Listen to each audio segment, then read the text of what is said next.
Well, if you think this is a fight just between restaurant owners who don't want to pay their workers more and restaurant workers, well, today we saw that this battle is pitting restaurant workers against each other. Civility nearly 86th. Pushing and shoving outside the Montgomery County Council Tuesday until officers stepped in as restaurant workers clashed with each other over how they should be paid. It's a utopian idea. Everything sounds good. But like I said, Dr. Frankenstein had a great idea when he created a monster. The group in green, backed by the Restaurant Association of Maryland, is against a bill that would require restaurants to pay workers the full minimum wage plus tips. Currently, tipped workers make about $4 an hour plus tips.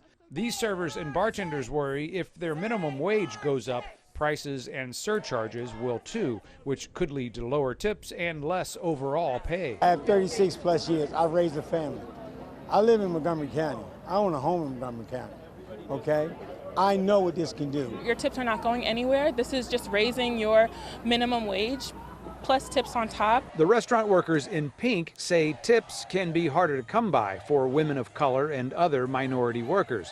Backed by the group One Fair Wage, they came to support raising the tipped minimum wage. The Restaurant Association is making it sound like this legislation is trying to take their tips away when there's nothing in this legislation about service charges. There's nothing in this legislation about making tips obsolete. Inside the county council hearing, both sides tried to point to D.C. to make their case, but hard data seems hard to come by, with the district just recently raising its minimum wage for tipped workers. It's time to structure an economy so if you go to work, you make a living. In my 20 years managing and operating restaurants, the number one reason I could not get a server or bartender to become a manager was they didn't want to take the pay cut.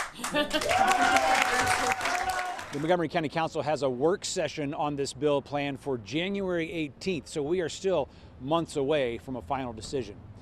In Rockville, Casey Nolan, WUSA 9.